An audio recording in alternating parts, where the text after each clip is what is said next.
My name's Noah. I sing for Bad Omens. We're here in Sacramento, California at the Boardwalk, about to play one of our official CD release shows. Our album came out today. We're all very excited about it. You're watching Loud and Heavy, and I hope you enjoy this interview. Mark here, loudandheavy.com, the Boardwalk in Sacramento, California, with Bad Omens. How you guys doing today? We are doing great. How are you guys? Excellent. So we're here. Today's a big day. Yes, it is. Album drops. Yes, this is the official drop of the album today, the 19th.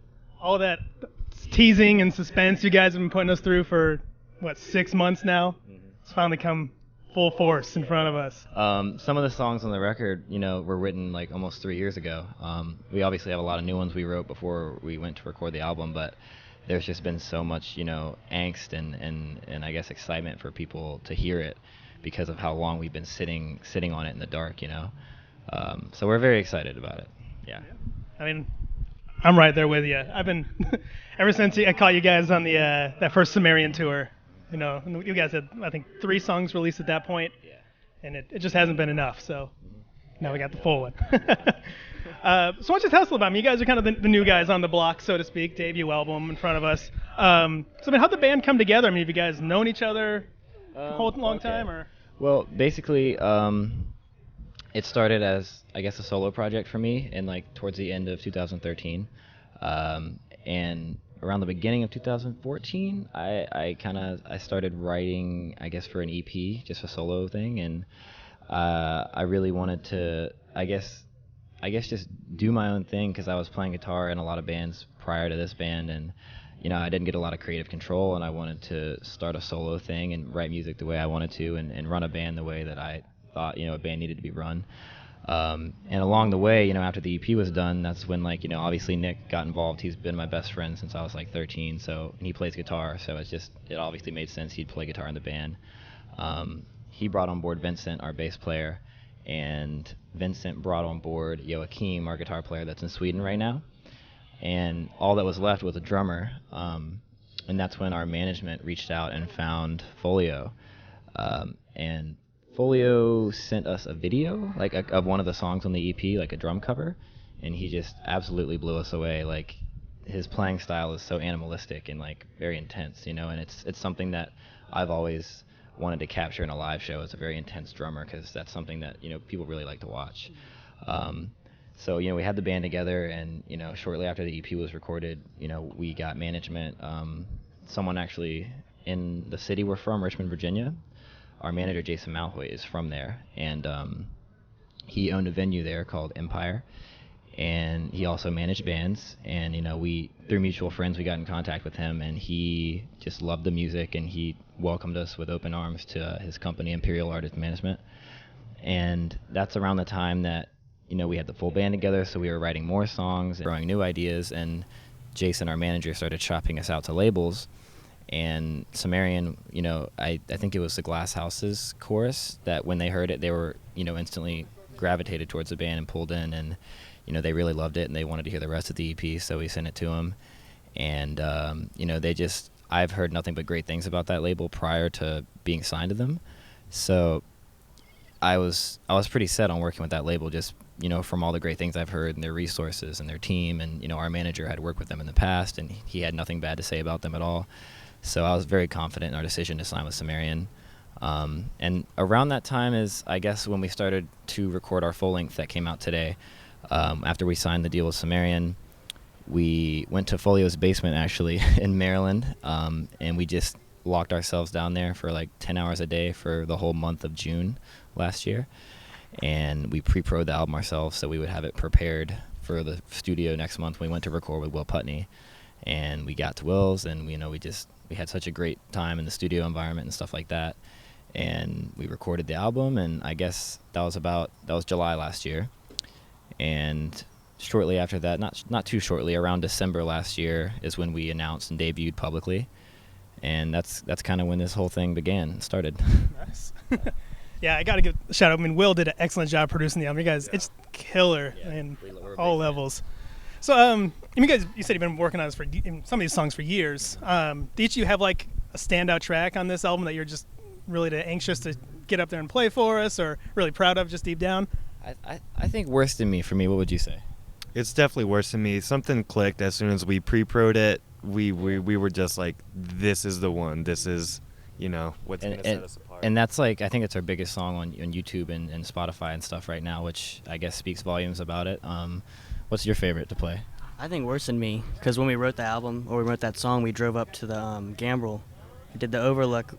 Yeah, when we were in Maryland, there's like this overlook of the city of Frederick where he's from.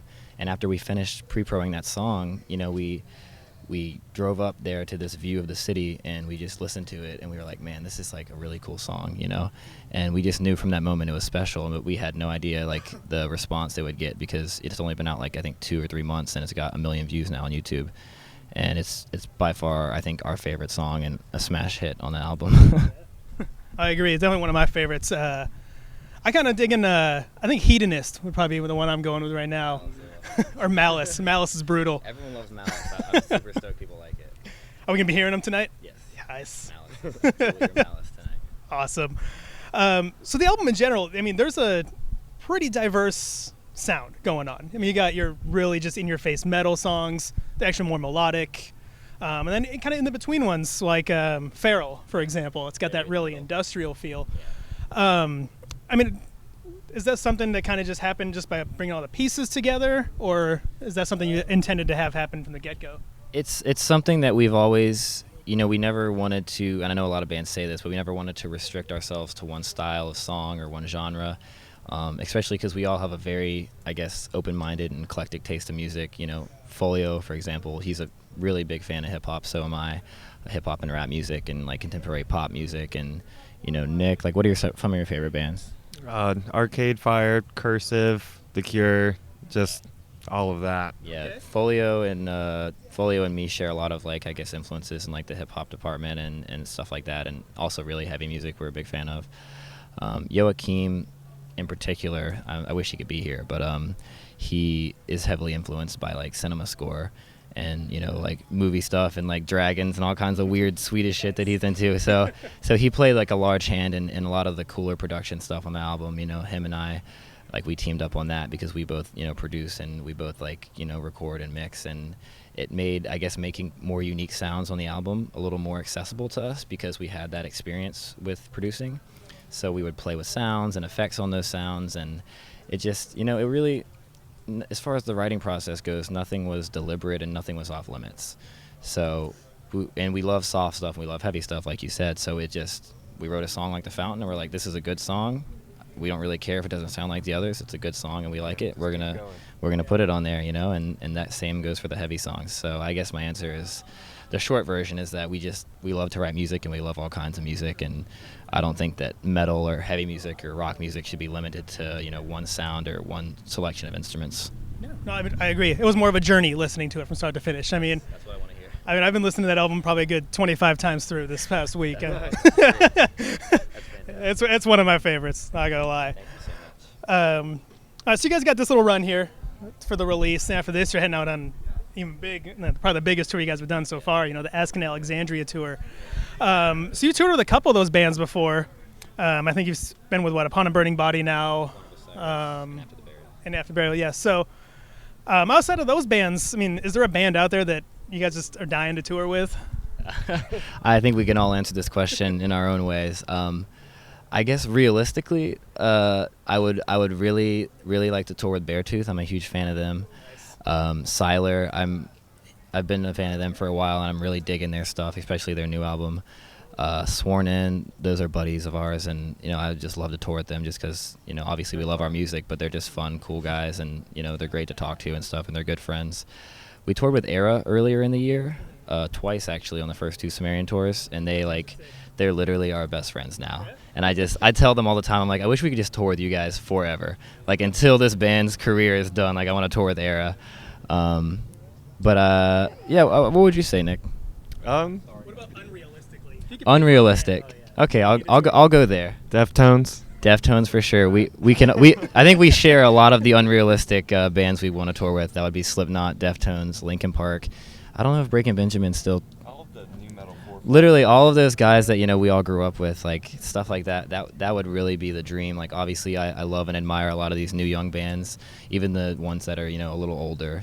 But But some of those bands that I grew up with, like playing Xbox too, and doing just like headbanging in my room too, that's obviously the dream and the biggest goal. But who would you guys like to tour with? I'd also like to tour with AFI. I think that'd be really cool. AFI would be cool. That was another one I grew up with. What about you? Architects, really bad. Architects. I forgot how much we all love Architects. And Disturbed. I forgot that Folio and we have a very strange mutual taste for Disturbed. Something, maybe it's a Southern thing because we're from the South, but we love Disturbed, so yeah. Nice. All right, guys. Well, hey, again, huge fan of the album. I'm glad to see it drop today finally. Congratulations on that. And then, yeah, we'll be seeing you guys this winter, I guess, actually, yeah, with Asking Alexandria. So, Yes, sir. Great. Thanks, guys. Thanks for having us. Yeah. Nice meeting you. Yes. Fun. Thank you. Mark from loudandheavy.com.